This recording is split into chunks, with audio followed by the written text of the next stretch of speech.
প্রিয় নবী রাসূল আকরাম সাল্লাল্লাহু আলাইহি ওয়াসাল্লাম আমাদের জন্য সহজ কিছু পদ্ধতি নিয়ে আসছেন, যেগুলি দ্বারা আমরা খুব সহজেই আগের সব নবীর উম্মতগণের চেয়ে দামি উম্মত হইতে পারবো। যেমন আমাদের ঘরে মা আছে না?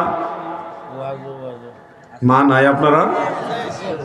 মা জননী এমন একজন মা তো সবার আছে, কিন্তু ইমানদার যারা, নবীর উম্মত যারা, অন্য নবীর উম্মতের বেলায় না, শুধু আখেরি নবীর উম্মতের বেলায় মায়ের চেহারার দিকে তাকাইলে আপনার একটা হজের সওয়াব হয়ে যাবে। একটা কল্পনা করে দেখেন, হজ করতে কত টাকা লাগে, শ্রম লাগে, পাসপোর্ট ভিসা প্রসেসিং, কত পরিশ্রম করা লাগে। মিনা, মুজদালিফায়, আরাফায়, তারপরে সাফা মারওয়া সাই, কাবাগর তাওয়াফ, এগুলি যে কি কঠিন কষ্টের কাজ, যারা হজ করে নাই তারা বুঝবে না। এত বড় একটা হজ করার পরে কবুল হয়েছে নাকি হয় নাই গ্যারান্টি দেওয়া যায় না, কিন্তু আল্লাহর নবী বলেন, মা, তোমার মায়ের চেহারার দিকে একবার তাকাইলে একটা বড় হজের সওয়াব আমলনামায় লেখা হবে। জীবনের একটা লম্বা সময় পীর মুর্শিদ ওলিয়া উলিয়াদের দরবারে আমি খেদমত করেছি, আবার মাদ্রাসাতেও সময় দিয়েছি, উস্তাদের সোহবতে গিয়েছি, সেখানে ইলমে দ্বীন শিখেছি। একদিকে ইলমে শরীয়তের চর্চা, আরেকদিকে ইলমে তরিকতের চর্চা, চেষ্টা করেছি। কিন্তু ভাই আমার, এরপরও মনে হয় কিছুই জানলাম না, কিছুই পারলাম না। নিজের মধ্যে শূন্যতা দেখি, মনে হয় যে আমি আসলে কিছুই জানি না, এরকম মনে হয় মাঝে মধ্যে। এটা একটা শূন্যতা, কারণ ইলম একটা সমুদ্র, ইলম একটা সমুদ্র, এখানে কুল কিনার খুঁজে পাবেন না আপনি।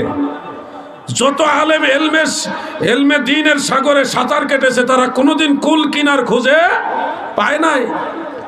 10 লক্ষ হাদিসের সনদ মুখস্থ জানতেন ইমাম আহমদ বিন হাম্বল রহমাতুল্লাহ আলাইহি। বাড়ির কাছে কথা না গো, 10 লক্ষ হাদিসের সনদ। আর আমরা এই জমানায় এমন অবস্থা আসছে, আমরা কোরআন হাদিস পড়লে নিজের কাছে মনে হয় আমরা কিছু জানলাম না। আর হঠাৎ শায়েখ হয়ে গেছে রুমাল টুমাল দিয়া, সে বলতেছে কোরআন হাদিসের কোথাও এগুলি নেই, বিদআত। এটা আতঙ্ক ছড়ায় দিছে।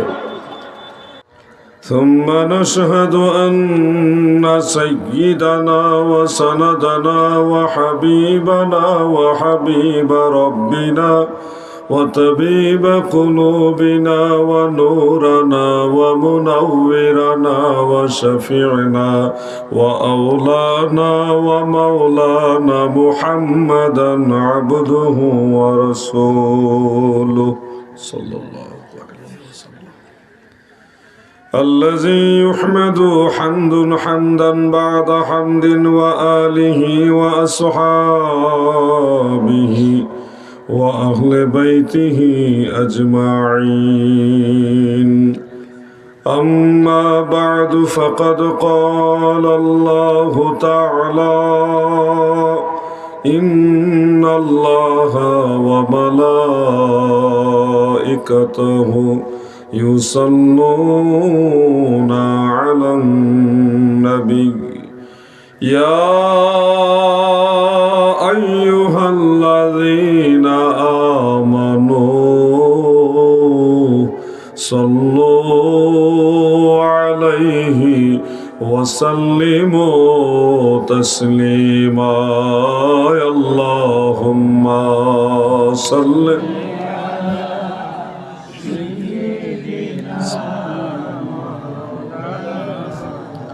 محمد وعلى آل سيدنا. একটু মহব্বতে পান সাবান পরে একটু দুরূদ শরীফ পড়েন, বহুত পান খাইছেন, এখন একটু দুরূদ শরীফ সবাই মিলে। আল্লাহুম্মা সাল্লি আলা, মাশাআল্লাহ মাশাআল্লাহ, এই তো আওয়াজ হয়ে গেছে। محمد وعلى آل سيدنا.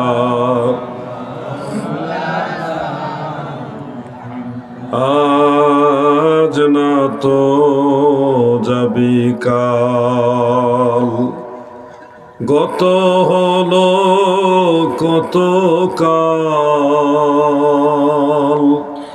শিয়রে আসিলে রে কাল, কি হবে তোর পাই, কে যাবি সে চল না যাই, সুসময় বয়ে যায় দরশিতে নবী বরে, সোনার সেই মদিনায় কে যাবি সে চল না যায়। আল্লাহুম্মা সাল্লি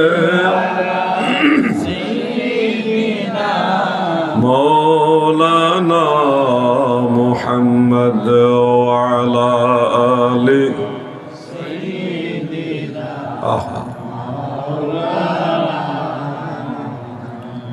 নবী আপনার জন্যে সৃষ্টি হইল, আসমান আর এ জমিন, সকল সৃষ্টির মূল আপনি, রহমাতুল লিল আলামিন। আল্লাহুম্মা সাল্লি আলা মারহাবা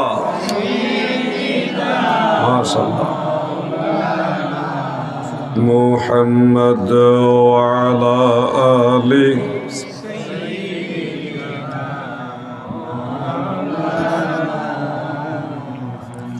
মাশাআল্লাহ। লোকজন সবাই এসে বসে যাচ্ছে।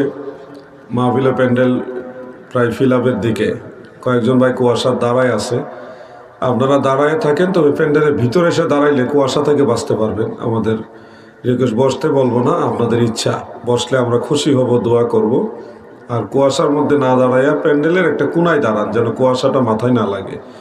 আসেন সবাই মিলে একটু জিকির করে ইসমে জাত আল্লাহ আল্লাহ আল্লাহ আল্লাহ আল্লাহ আল্লাহ আল্লাহ আল্লাহ আল্লাহ আল্লাহ আল্লাহ আল্লাহ আল্লাহ, জোরে আল্লাহ আল্লাহ আল্লাহ আল্লাহ। নূর নবী প্রেমের ছবি, নূর নবী ধ্যানের ছবি, আসে কান্দের জায়ান মায়া মেনার কোলে উঠল পূর্ণিমার চাঁদ। আল্লাহ আল্লাহ আল্লাহ মারহাবা। আরে মায়া মেনার কোলে উঠল পূর্ণিমার চাঁদ। আল্লাহ আল্লাহ আল্লাহ আল্লাহ আল্লাহ মাশাআল্লাহ আল্লাহ আল্লাহ।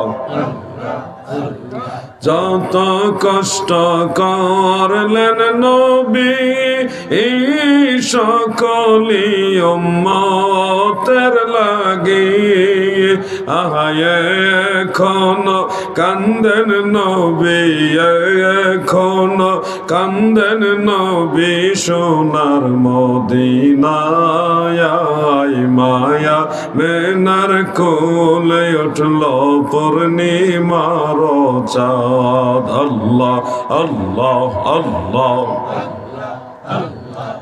জিকির করেন আল্লাহ আল্লাহ। কই চিন্তা করতেছেন? আল্লাহ আল্লাহ। নূর নবী প্রেমের ছবি, নূর নবী ধ্যানের ছবি, আসে কান্দের জায়ান মায়া মেনার কোলে উঠল পূর্ণিমার চাঁদ। আল্লাহ আল্লাহ আল্লাহ আল্লাহ আল্লাহ আল্লাহ।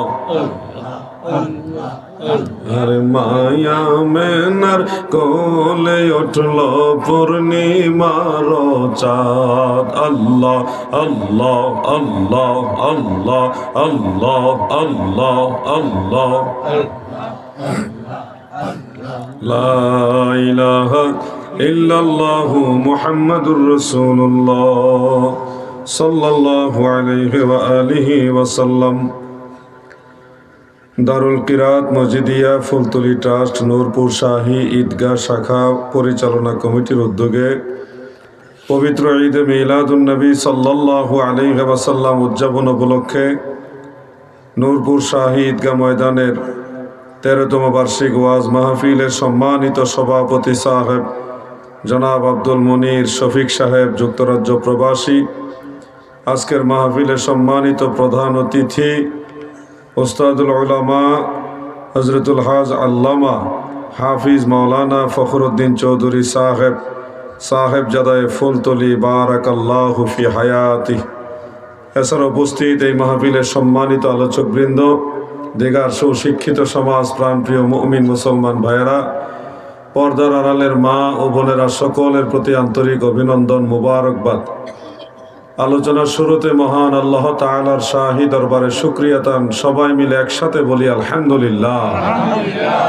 পরম দয়ালু, মেহেরবান, সর্বশক্তিমান, মহাপরাক্রমশালী, প্রেমময়, দয়াময় আল্লাহ জাল্লা শানুহু আম্মা নওয়ালুহুর রহমতের দুয়ারে আরও শুকরিয়া আদায় করি যে দয়াল আল্লাহ দয়া করে আমাদের মতো নালায়েক, নাচিজ, অধম, অযোগ্যদেরকে তিনার হাবিব নবী সরকার দু জাহা সৈয়দুল মুরসালিন শাফিউল মুজনিবিন রহমাতুল লিল আলামিন, আমাদের দয়াল নবী, যিনি নবীদেরও নবী, রাসূলদেরও নবী, ফেরেশতাদেরও নবী, আরশ, কুরসি, লৌহ কলমের নবী, কুল কায়নাতের নবী, আমার আল্লাহ বলেন আমার নবী। সুবহানাল্লাহ।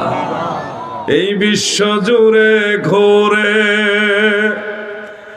এই সারা জাহান ঘোরে, যার জোড়া পাবে না আমার নবীর মতো আর নবী পাবে না, আমার নবীর মতো আর নবী পাবে না। এমন একজন মহান নবীর উম্মত হয়ে আপনারা খুশি না বেজার? এই জন্য আরেকবার বলুন আলহামদুলিল্লাহ। আমাদের নবীজির নাম মোবারক, এটা এমন একটা নাম যেই নাম স্বয়ং আল্লাহ তাআলা নিজে রেখেছেন। আপনার আমার নাম দুনিয়াতে জন্ম হওয়ার পরে রাখা হয়, কিন্তু নবীজির নাম দুনিয়াতে শুভাগমন করার আগে রাখা হয়েছে। নবীজির দুইটা জাতি নাম, একটা আহমদ আর একটা মুহাম্মদ। ইসমুহু ফিস সামাই আহমদ ওয়া ফিল আরদি মুহাম্মদ। আসমান রাজ্যে নবীজির নাম হলো আহমদ, আর জমিনে আমার নবীর নাম হলো মুহাম্মদ মুস্তাফা সাল্লাল্লাহু আলাইহি ওয়াসাল্লাম। এই মুহাম্মদ শব্দের বাংলা অর্থ হলো প্রশংসিত, যার প্রশংসা করা হয় এমন ব্যক্তিকে বলা হয় মুহাম্মদ। হাম্মাদা ইউহাম্মিদু তাহমিদান ফাহুয়া মুহাম্মিদুন ওয়া হুম্মিদা ইউহাম্মাদু তাহমিদান ফাহুয়া মুহাম্মাদুন। মুহাম্মদ শব্দের আরবি অর্থ হলো আল্লাযী ইউহমাদু হামদুন হামদান বা'দা হামদিন। সুবহানাল্লাহ বলেন।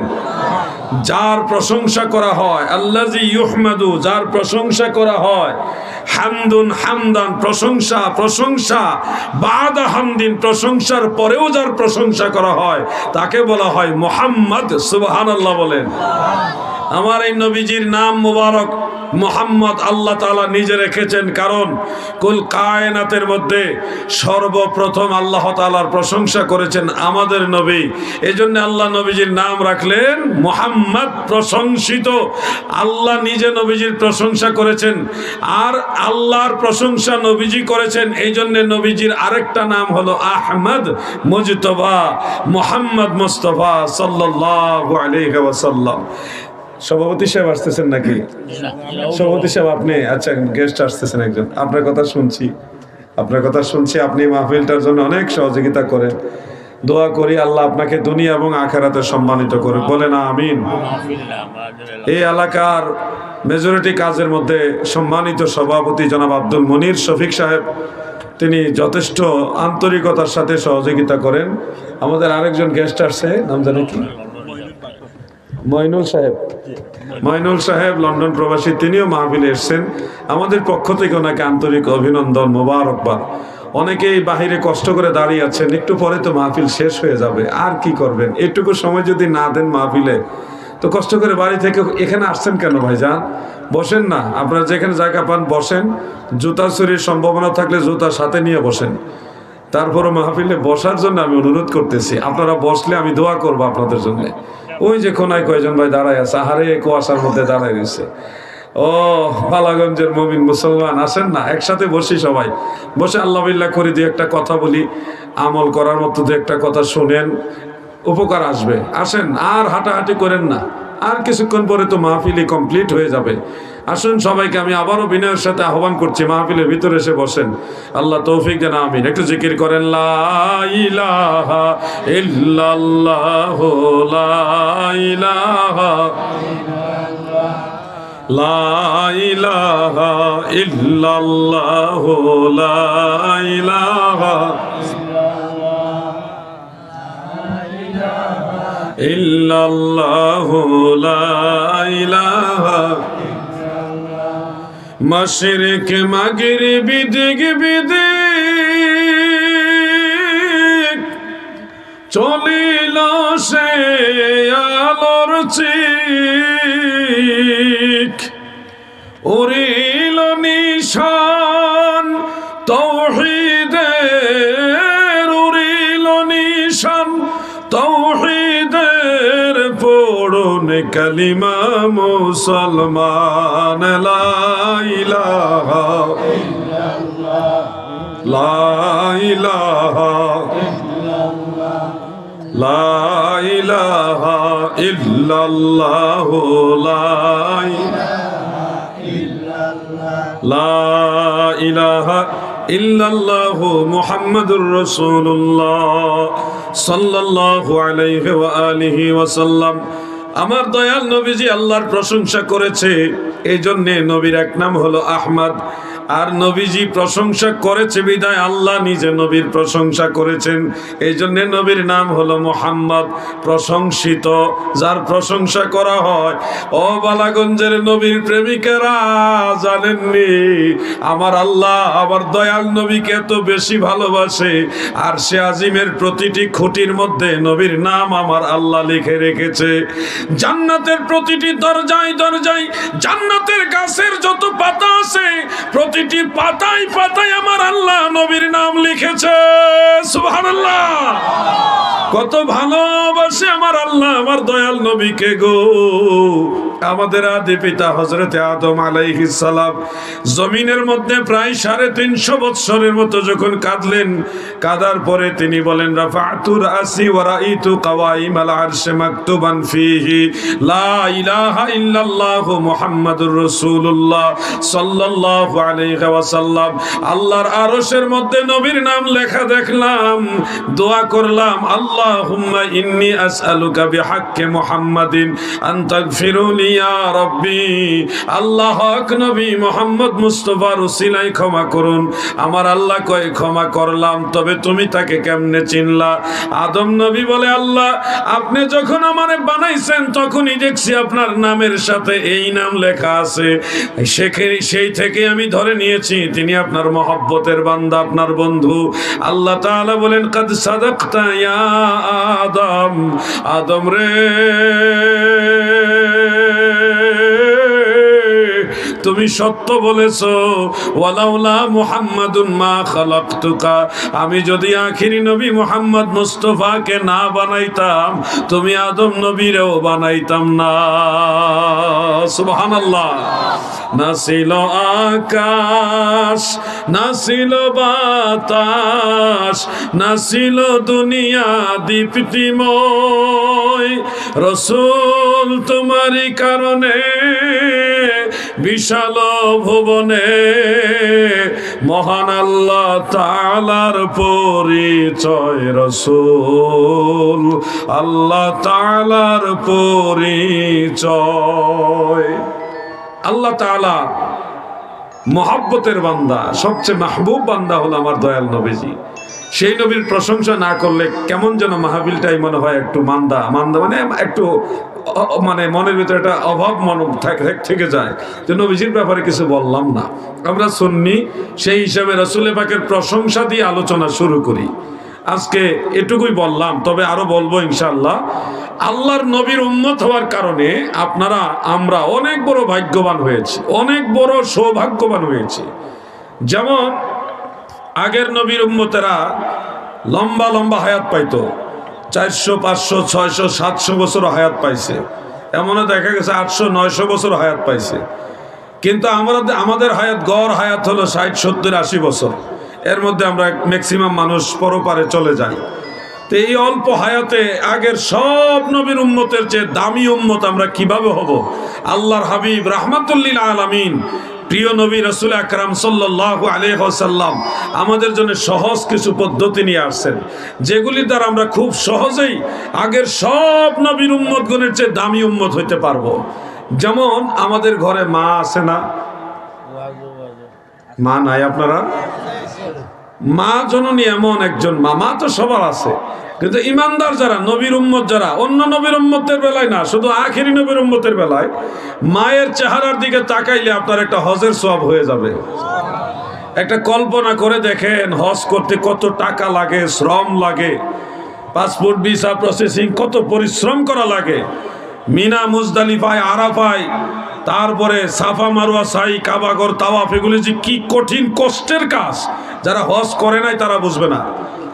এত বড় একটা হজ করার পরে কবুল হয়েছে নাকি হয় নাই গ্যারান্টি দেওয়া যায় না, কিন্তু আল্লাহর নবী বলেন, মা, তোমার মায়ের চেহারার দিকে একবার তাকাইলে একটা বড় হজের সওয়াব আমলনামায় লেখা হবে। সাহাবারা প্রশ্ন করলেন, নবী গো,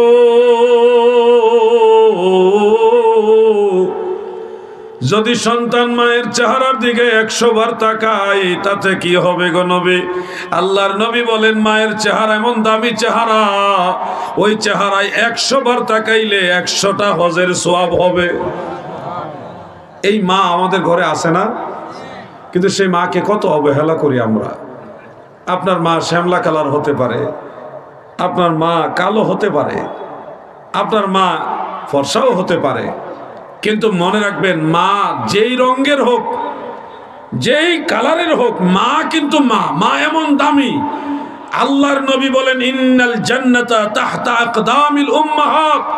আপনার মা যেই কালারেরই হোক, সুন্দর হোক আর শ্যামলা হোক আর কালো হোক, ওই মায়ের সেবা করলে আপনি জান্নাত পাবেন। মায়ের সাথে অবমূল্যায়ন করে, অসুন্দর আচরণ করে, অশোভনীয় আচরণ করে কখনো আল্লাহ রসুলকে খুশি করা যায় না। দাদু ভাই, আমার মাইকটা খুব বেশি বালা, এত ভালা না। অপারেটর ভাই আসেনি? আসেন, এইটার সাউন্ড একটু কমান, আমার কানে মেজে ধরতেছে। কাজের সাউন্ড, বাবারে বাবা, বুম বাস্টিং মার্কা মাইক এটা। এইটা মানে ভিতরের যে সাউন্ডটা, স্টেজে যে আওয়াজটা আসতেছে, এইটা কমায় দেন একটু, একবার বন্ধ করেন না। আবার বকশিস লাগবে 100 টাকা ভাই। আল্লাহ আকবার, 100 টাকা আছে নি রে পকেটে? আল্লাহ, 10 টাকা আছে। হ্যাঁ, আরেকবার ইসলাম নেই, 100 টাকা নাও, তোমার আগে দিয়া লই না, নতুন টাকা। সুন্দর মাইক, তার ব্যবসার মধ্যে আল্লাহ বরকত দান করুক, বলেন আমিন। আল্লাহুম্মা সাল্লি আলা মাওলানা মুহাম্মদ ওয়া আলা আলি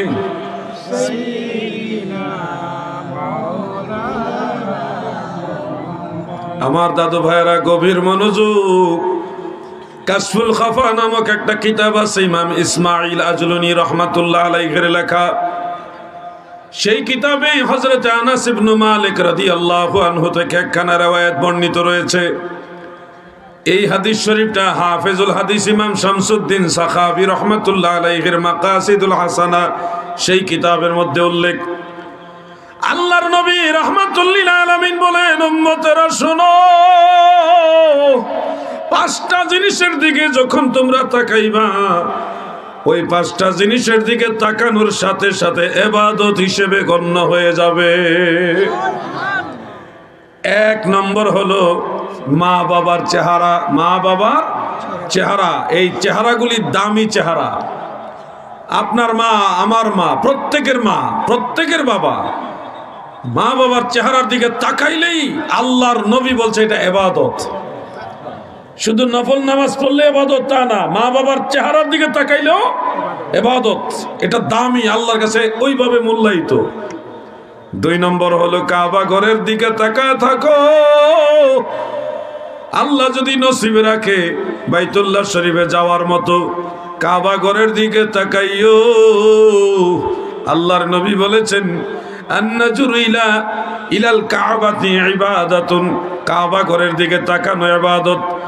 3 নম্বরে ওয়ান নাজরু ইলা ওয়াজহিল আলিমি ইবাদাতুন, যারা ফুলতলি সাহেব কিবলা রহমাতুল্লাহ আলাইহির মতো আলেম, সাহাবজাদাদের মতো যারা মুত্তাকি ফরহেজগার আলেম, এরকম আলেমের চেহারার দিকে তাকাইও। আল্লাহর নবী বলছে ওই চেহারার দিকে তাকাইলেও ইবাদত হয়। এরপরে আল্লাহর হাবিব বলেন ওয়ান নাজরু ইলা মুসহাফিল কুরআন ইবাদাতুন, কোরআনের যে পাণ্ডুলিপি, কোরআনের যে নুসখা রয়েছে, কোরআনের দিকে যদি কেউ তাকায় থাকে, যদি আয়াত বারা তেলাওয়াত করেন নেকি তো আছে, প্রতি হরফে 10 নেকি। যদি তেলাওয়াত না করে এমনিতেও তাকায় থাকেন, আল্লাহর নবী বলেছে কোরআনে তাকাইলেও ইবাদত। সুবহানাল্লাহ। এরপরে আমার দয়াল নবী বলেন জমজম কুয়া আছে না নাই?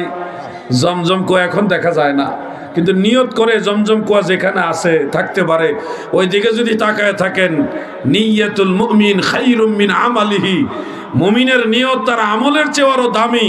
আপনি যদি কাবা ঘরের আশেপাশে জমজম কূপের দিকে তাকানোর নিয়তে ওই ফ্লোর যেটা মাথা এটার দিকেও তাকায় থাকেন, আল্লাহ তাআলা আপনাকে সেই নেকি দান করে দিবে। সুবহানাল্লাহ। এই 5টা জিনিসের মধ্যে আমরা সবচেয়ে সহজে যেটা করতে পারবো সেটা হলো মা বাবার চেহারার দিকে তাকানো, তাই না? কথা বলেন না কেন আপনারা? মা বাবার সাথে ভালো ব্যবহার না কইরা আপনি যত হজ করেন, যত ইবাদত করেন, মনে রাখবেন মা বাবা যদি অসন্তুষ্ট থাকে। আর তারগীব ও তারহিবের মধ্যে একটা হাদিস শরীফ পড়েছিলাম, রাসূল আকরাম সাল্লাল্লাহু আলাইহি ওয়াসাল্লাম বলেন কোন সন্তানের উপরে যদি তার মা বাবা অসন্তুষ্ট থাকে, তার কোনো দোয়া আল্লাহর দরবারে কবুল হয় না। নাউজুবিল্লাহ বলেন। এজন্য আপনারা যারা যুবক আছেন, এই ওয়াজটা যুবকদের হয়তো ভালো লাগবে না, হয়তো আপনাদের বর্তমান সিচুয়েশনের দিকে একটু কেমন যেন বেখাপ্পা মনে হবে। কিন্তু ভাই, যুবক ভাই, একদিন তো আপনিও আল্লাহ চাহে তো বাবা হবেন, আপনিও তো একদিন সন্তানের পিতা হবেন। তখন যদি আপনার সন্তান আপনাকে সম্মান না করে, আপনার আনুগত্য স্বীকার না করে, তখন আপনার কেমন লাগবে? আপনারও তো কষ্ট লাগবে। নিজের সন্তানরা নিজের প্রতি আনুগত্য প্রকাশ না করলে নিজের যেমন খারাপ লাগে, আপনিও আপনার মা বাবার কথা যখন শুনেন না, মা বাবাকে সম্মান করেন না, তখন মা বাবারও কষ্ট লাগে।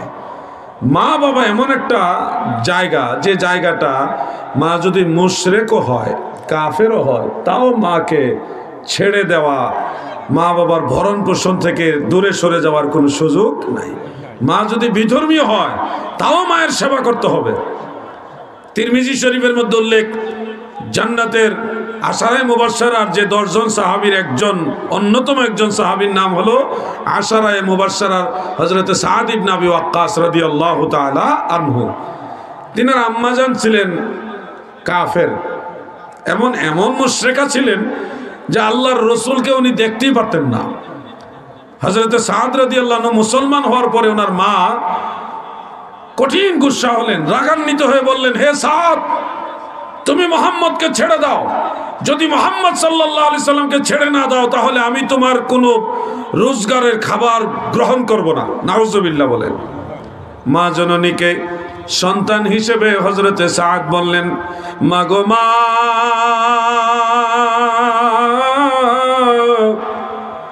আপনি এরকম করবেন না, আপনি খাবার গ্রহণ করুন। আমি আপনার সন্তান, আপনাকে রোজগার করে যা পারবো দিব, আপনি খাবার গ্রহণ করবেন। কিন্তু মা কখনোই নবীকে মেনে নিবে না। এইভাবে 2 দিন পর্যন্ত মা না খেয়ে রইলেন। উদ্দেশ্য হলো তুমি নবী মুহাম্মদ সাল্লাল্লাহু আলাইহি ওয়াসাল্লামের দরবারে যাবে না।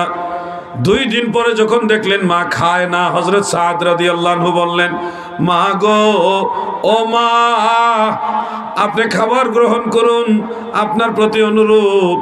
আপনি এই কথা বলবেন না আল্লাহর নবীকে ছেড়ে দিতে। কারণ হলো আপনার মতো মা যদি আল্লাহ বারবার আমারে দেয়, বারবার নিয়ে যায়, এরকম বহু মা ছেড়ে দিব, কিন্তু আল্লাহর নবীর কদম ছাড়ব না।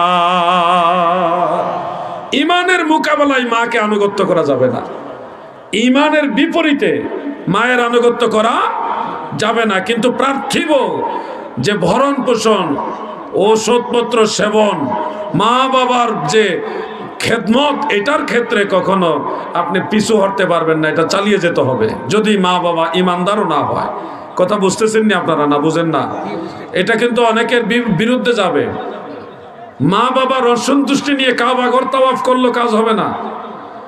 কাবাঘরের ইমামও যদি মা বাবার সাথে বেয়াদবি করে, উনারও কোনো দোয়া কবুল হবে না। এজন্য মা বাবার বিষয়টা খুব সেনসিটিভ। মা বাবার মামলা আল্লাহর নবীও হাতে নিবে না। আল্লাহর নবীও কখনো, আপনার মা যদি আপনার উপর অসন্তুষ্ট থাকে, আপনার পক্ষে আল্লাহর নবী দাঁড়াবে না। তাহলে বলেন, মা বাবার বিষয়টা আমাদের গুরুত্ব দিতে হবে কিনা? কথা বলেন না, কোনো দিতে হবে কিনা? মা বাবার প্রতি যত্নশীল হবেন। আল্লাহ তাআলা কোরআনে একাধিক আয়াতে বলছেন, একাধিক আয়াতে মা বাবার কথা বলছেন, ওয়াবিল ওয়ালিদাইনি ইহসানা, তোমরা তোমাদের মা বাবার প্রতি ইহসান করো, সম্মান করো, তাদেরকে রহম করো, এবং তাদের প্রতি বিরক্ত হয়ে শব্দটাও বলবে না। আমাদের আঞ্চলিক ভাষায় যে বলি বিরক্তিকর একটা শব্দ প্রকাশ করা জায়েজ নাই, আল্লাহর নিষেধ। মা বাবা মারা গেলে তাদের জন্য দোয়া করতে হবে। মা বাবা যদি আপনার জন্য দোয়া করে সেটাও কবুল হবে, আপনিও যদি মা বাবার জন্য দোয়া করেন সেটাও কবুল হবে। ভাই, সৃষ্টিকর্তা নিজে মা বাবার পক্ষে। ইব্রাহিম খলিল কাবা ঘরের কাছে দাঁড়ায় মা বাবার জন্য দোয়া করে, রব্বানা গফিরলি ওয়ালিওয়ালিদাইয়া ওয়ালিল মুমিনিনা ইয়াউমা ইয়াকুমুল হিসাব। আল্লাহ আমাদেরকে মাফ করেন। ইব্রাহিম নবী বলেন, রব্বানা গফিরলি, আমাকে মাফ করেন, এমনকি আমার মা বাবাকেও মাফ করেন। ইব্রাহিম আলাইহিস সালামের মা বাবা জান্নাতি, মনে রাখবেন।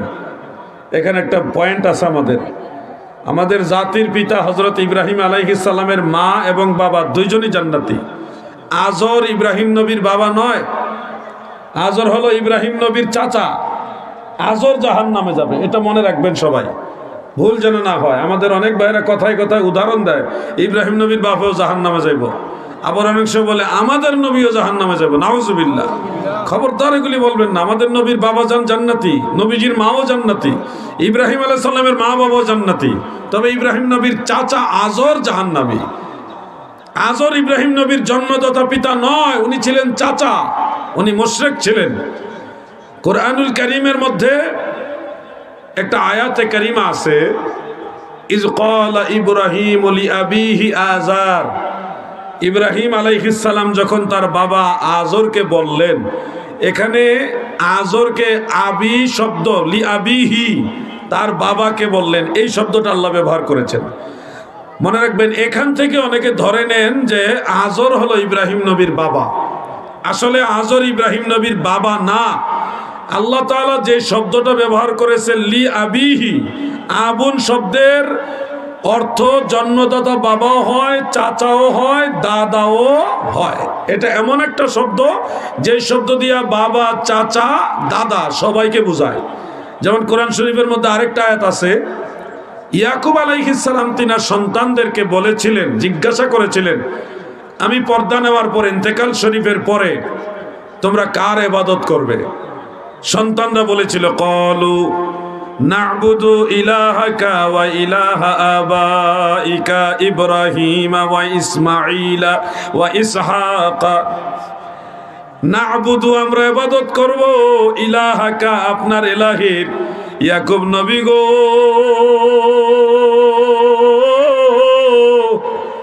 আমরা আপনার ইলাহির ইবাদত করব, ওয়া ইলাহা আবাইকা, আপনার বাবা যারা তাদের ইলাহির ইবাদত করব। এবার বাবা কারা? ইব্রাহিম ওয়া ইসমাঈল ওয়া ইসহাক, তিনজনকে বাবা বলা হয়েছে এখানে। ওয়া ইলাহা আবাইকা ইব্রাহিম ওয়া ইসমাঈল ওয়া ইসহাক, আপনার বাবা ইব্রাহিম, আপনার বাবা ইসহাক, আপনার বাবা ইসমাইল, তিনাদের ইলাহি যিনি তার ইবাদত করব। দেখেন ইয়াকুব নবীর জন্মদাতা পিতা হলো ইসহাক আলাইহিস সালাম, আর ইসমাইল নবী হলো ইয়াকুব নবীর চাচা, মানে বড় চাচা। আর ইব্রাহিম আলাইহিস সালাম ছিলেন হযরত ইয়াকুব আলাইহিস সালামের দাদা।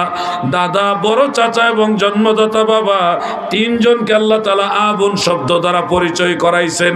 অর্থাৎ কোরআন থেকে বোঝা যায় আবুন শব্দ দ্বারা বাবাও বোঝায়, চাচাও বোঝায়, দাদাও বোঝায়। এই জন্যে ইজ ক্বালা ইব্রাহিম লিআবিহি আযার, এই আবি শব্দ দ্বারা, আবুন শব্দ দ্বারা আযরকে মূলত জন্মদাতা বাবা বোঝানো হয়নি, বোঝানো হয়েছে চাচা। আর জন্মদাতা বাবার নাম কি? রাইসুল মুফাসসিরিন হযরত ইবনে আব্বাস রাদিয়াল্লাহু তাআলা আনহুমা তাফসীরে নাসাফির মধ্যে উল্লেখ, জমহুর মুফাসসিরিনে কেরাম বলেছেন ইব্রাহিম নবীর জন্মদাতা বাবার নাম আযর নয় গো, তিনার জন্মদাতা পিতার নাম হলো তারেহ। তারেহ। আরেকটা মতে হলো নাখুর। ইসলামের সঠিক কথাগুলি আপনাদের জানতে হবে। কথায় কথায় যদি বলে দেন ইব্রাহিম নবীর বাবা জাহান্নামে যাবে, তাইলে কিন্তু আপনি বিপদে পড়ে যেতে পারেন ভুল কথা বলার কারণে।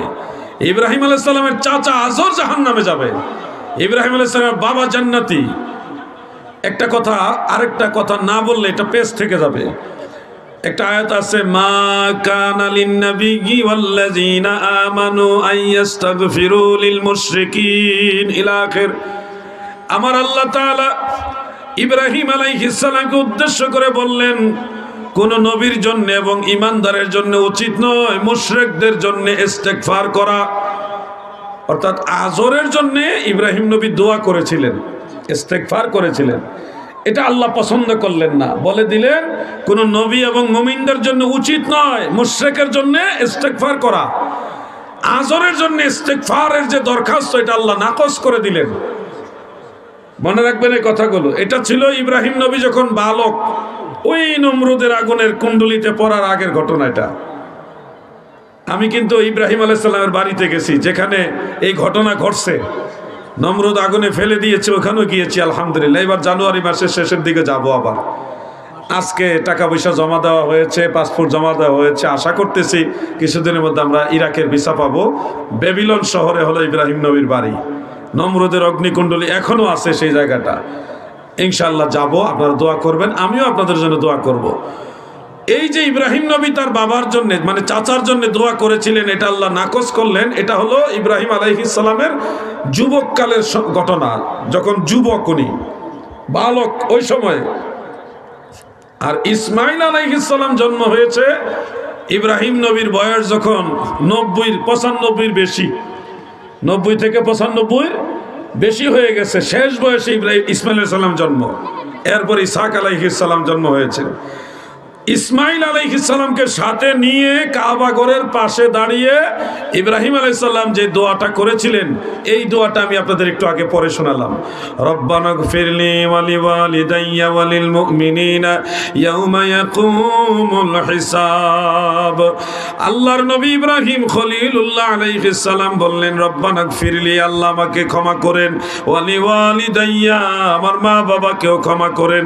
মনে রাখবেন আযরের জন্য দোয়াটা ছিল একরকম, আর মা বাবার দোয়াটা এখানে আবুন শব্দ দিয়ে উল্লেখ করা হয়নি। ওয়ালিদাইয়া, ওয়ালিদ মানে জন্মদাতা পিতা। ওয়ালিদ কোনো চাচা হয় না, ওয়ালিদ দাদা হয় না। আবুন চাচা হয়, দাদা হয়, বাবাও হয়, কিন্তু ওয়ালিদ মানে জন্মদাতা পিতা।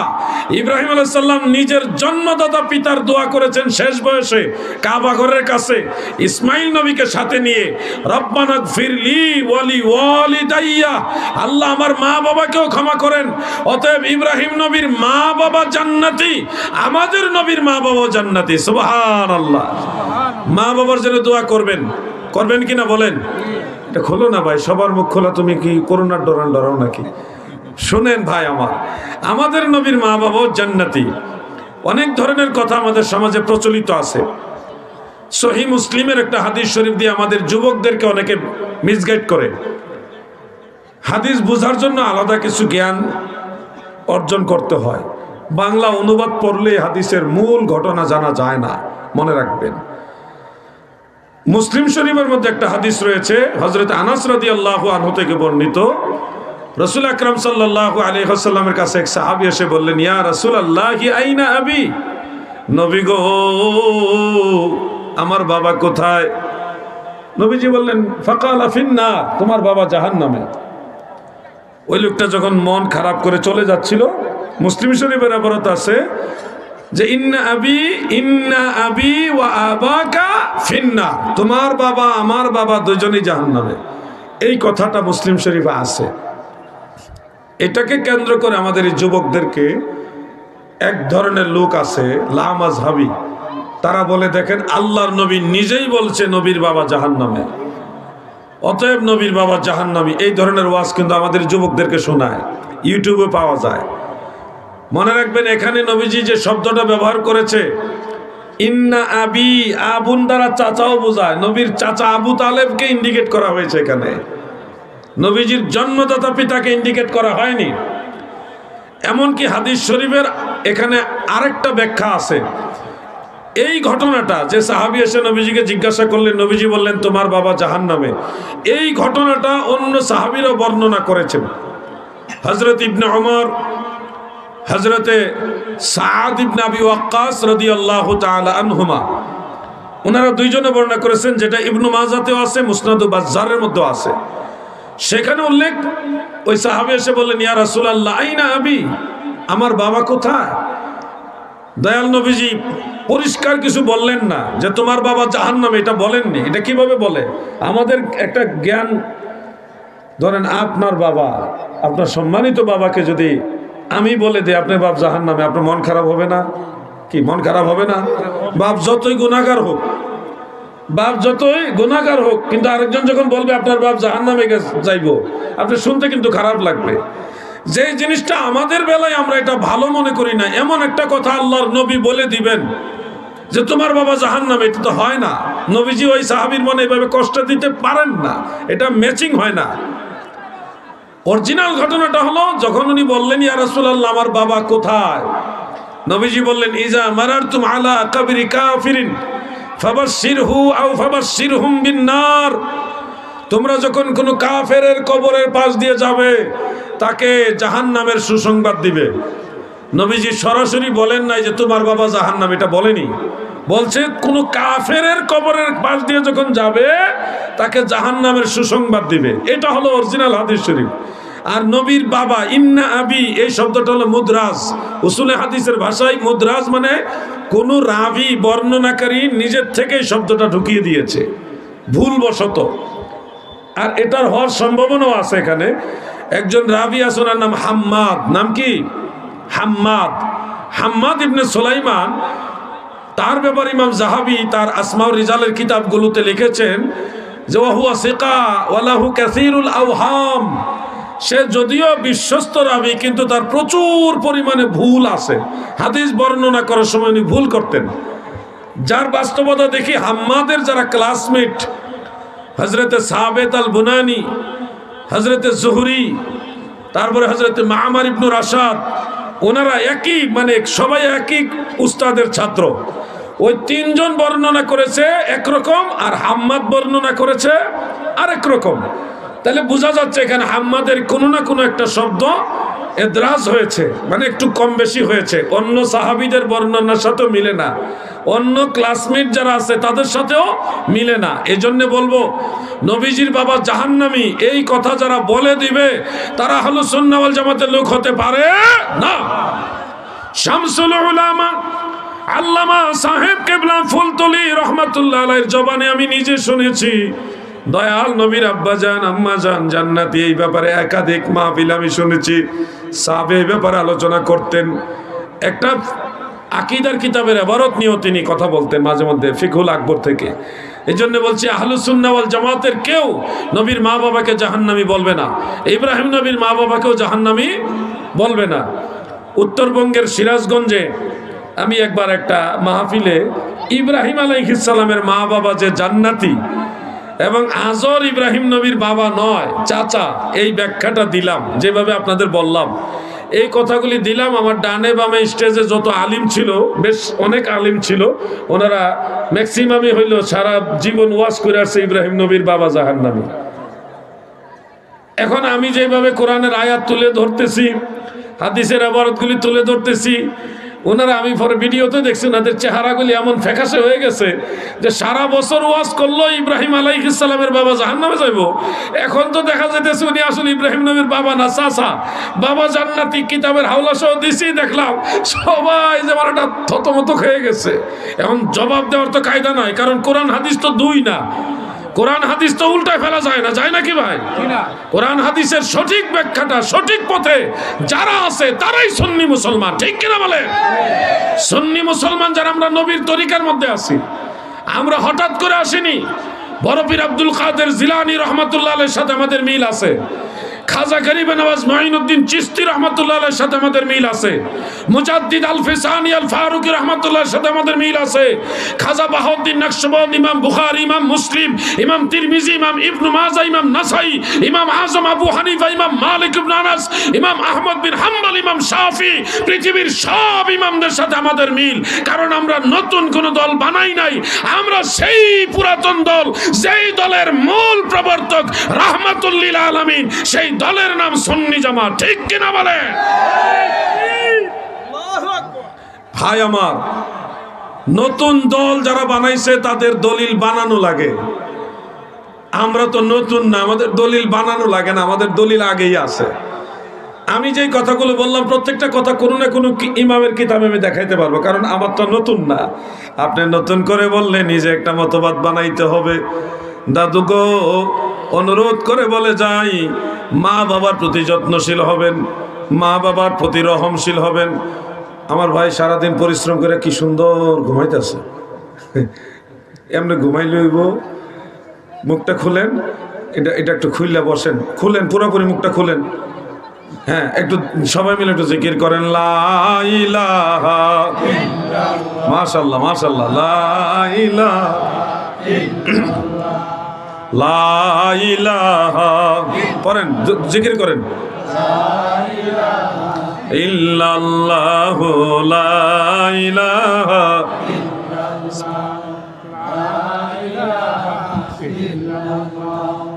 লা ইলাহা ইল্লাল্লাহু মুহাম্মাদুর রাসূলুল্লাহ সাল্লাল্লাহু আলাইহি ওয়া আলিহি ওয়া সাল্লাম। একটা কথা মনে রাখবে, আমাদের নবীজি এমন একজন মহান নবী যার কদম মোবারকের ধুলি বালি মুবারক পেয়ে মদিনার মানুষ ধন্য হয়ে গেছে। মক্কা মুকাররমায় আজও পর্যন্ত মদিনা শরীফে, মক্কা শরীফে ঘুরেন, ধুলাবালিগুলোর দিকে মহব্বতে তাকাবেন, দেখবেন আলাদা একটা প্রেম আপনার কালবের মধ্যে পয়দা হচ্ছে।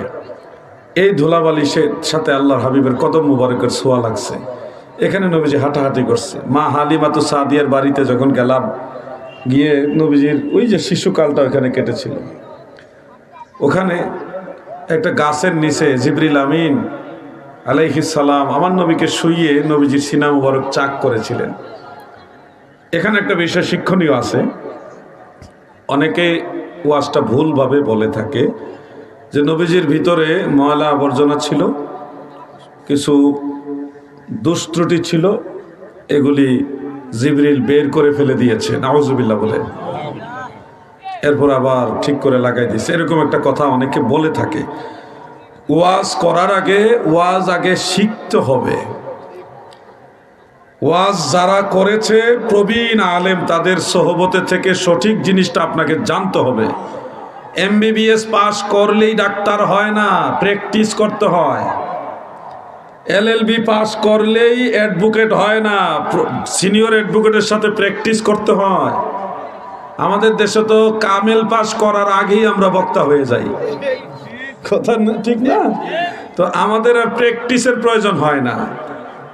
এখনো আমাদের উস্তাদদের সামনে গেলে আমাদের ভয় লাগে, কখন জানি কোনটা ভুল ধরে, কোনটা জানি কি হয়, একটা টেনশন বিরাজ করে ভিতরে। আর এখনকার জমানার অনেক বক্তা দেখি খুতবা পড়তে পারে না, সেও আন্তর্জাতিক ক্ষতি সম্পন্ন।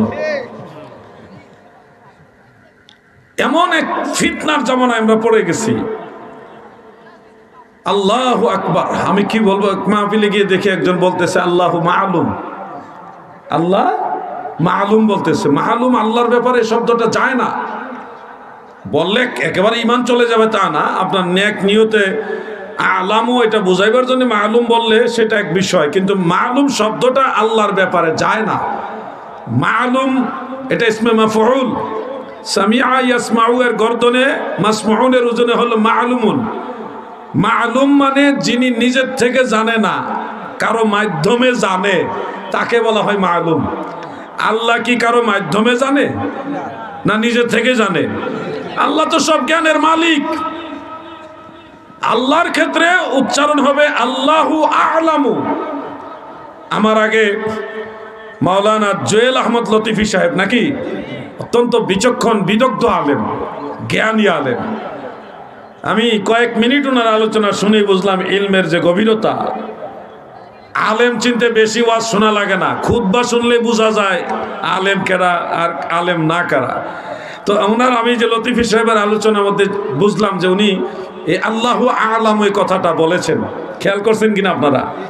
তো আলেম যারা তাদের শব্দ চয়ন খুব সতর্কতার সাথে হয়, আর আলেম না যারা এটা তো মনে করেন এক জাতের আরেক জাতের। আল্লাহ তাআলা আমাদের ফিতনা থেকে হেফাজত করুক, বলে না আমিন। ভবে হাটেতে হাটক কিনতে এসে চিনতে নারিলি পিতলকে মিকেল, বাহিরের রূপে ধাঁধা লাগিল রে তুই মজিলি মা কালো দেখে ভেলো। বাইরের রূপ দেখে কণ্ঠ শুনে আমরা আলেম নির্বাচন করলে বিপদ। বাইরের লেবাসও দরকার, কণ্ঠও দরকার, কিন্তু মূল জিনিসটা হবে ইলমে দ্বীন। মূল জিনিসটা কি হবে? ইলমে দ্বীন, ইলমে শরিয়া, ইলমে তরিকত, ইলমে হাকিকত, ইলমে মারিফত। এই জ্ঞান যদি আপনার হাসিল না হয়, কোরআন হাদিসের সঠিক বিষয়টা বুঝবেন না। আমার জীবনে ছাত্র বয়সে আমার পীরের দরবারে আমি গরু রাখাল হয়ে খেদমত করেছি, লেখাপড়া করেছি, ওইদিকে রাখাল হয়ে খেদমত করেছি, নামাজের সময় নামাজে গিয়েছি, জিকিরও করেছি, আবার খেদমতও করেছি। প্রচণ্ড শীতকাল, গরুর কাফেলা নিয়ে গিয়েছিলাম। একটা জ্যাকেট গায়ে দিয়েছি, জ্যাকেটটা মোটামুটি এই পর্যন্ত আসতো, কিন্তু পা দুইটা পাতলা একটা পায়জামা বা লুঙ্গির মধ্যে শীত কাবারও হয় না। খড় কুটা, বিভিন্ন যে বিচুলি বা খড় বন, এগুলো দিয়া পা ঢাকনা দিয়া গরুর মাঠে ঘুমাইতাম। বালিশ ছিল না, একটা ইটকে চতুর্দিকে খের দিয়া বালিশ বানাইছিলাম। জীবনের একটা লম্বা সময় পীর মুর্শিদ অলিয়া উলিয়াদের দরবারে আমি খেদমত করেছি। আবার মাদ্রাসাতেও সময় দিয়েছি, উস্তাদের সোহবতে গিয়েছি, সেখানে ইলমে দ্বীন শিখেছি। একদিকে ইলমে শরীয়তের চর্চা, আরেকদিকে ইলমে তরিকতের চর্চা, চেষ্টা করেছি। কিন্তু ভাই আমার এরপরও মনে হয় কিছুই জানলাম না, কিছুই পারলাম না, নিজের মধ্যে শূন্যতা দেখি। একটা সাবজেক্ট যখন পড়ি তখন মনে হয় ওই সাবজেক্টটা বাদ পড়ে যাচ্ছে। যেমন হাদিস পড়লে মনে হয় তফসির বাদ পড়তেছে, তফসির যখন পড়ি তখন ফেকার শাস্ত্রের কথা মনে পড়ে, আরে ফেকার মাসালা জানা হইতেছে না। ফেকা যখন পড়ি তখন তারিখের মাসালা মনে পড়তেছে, এটা তো পড়তেছি না। আবার উসুলের মাসালা, মানে একটা পড়লে আরেকটা বাদ পড়ে। এই যে একটা হতাশা, কিছুই পারতেছি না, কিছুই জানতেছি না, নিজের মধ্যে একটা শূন্যতা বিরাজ করে। মনে হয় যে আমি আসলে কিছুই জানি না, এরকম মনে হয় মাঝে মধ্যে। এটা একটা শূন্যতা, কারণ ইলিম একটা সমুদ্র, ইলিম একটা সমুদ্র। এখানে কুল কিনার খুঁজে পাবেন না আপনি। যত আলেম এলমে দ্বীনের সাগরে সাঁতার কেটেছে, তারা কোনোদিন কুল কিনার খুঁজে পায় নাই। 10 লক্ষ হাদিসের সনদ মুখস্থ জানতেন ইমাম আহমদ বিন হাম্বল রহমাতুল্লাহ আলাইহি। বাড়ির কাছে কথা না গো, 10 লক্ষ হাদিসের সনদ। ইমাম বুখারী রহমাতুল্লাহ আলাইহি 1 লক্ষ সহিহ হাদিস ওনার সংকলনে ছিল। 1 লক্ষ সহিহ হাদিস থেকে মানুষের প্রয়োজনের দিকে বাছাই যাচাই করে মাত্র 4500 হাদিস বুখারী শরীফে আনছে। তাকরার সহকারে হলো 7500 এর কাছাকাছি। মাত্র 4500 হাদিস শরীফ আনছে 1 লক্ষ সহিহ হাদিস থেকে বাছাই করে। আর টোটালি উনি 6 লক্ষ থেকে 6.5 লক্ষ হাদিসের সনদ মুখস্থ জানতেন। এত বড় বড় ইমামরা যখন লিখে কিতাবের মুকদ্দমায় লিখে দিয়েছে যে আমি যা উল্লেখ করেছি এর বাইরেও অনেক সহিহ হাদিস আছে, ওনারা নিজেদের দুর্বলতা প্রকাশ করেছে। আর আমরা এই জমানায় এমন অবস্থা আসছে, আমরা কোরআন হাদিস পড়লে নিজের কাছে মনে হয় আমরা কিছু জানলাম না। আর হঠাৎ শায়েক হয়ে গেছে রুমাল টুমাল দিয়া, সে বলতেছে কোরআন হাদিসের কোথাও এগুলি নেই, বিদআত। এটা আতঙ্ক ছড়ায় দিছে।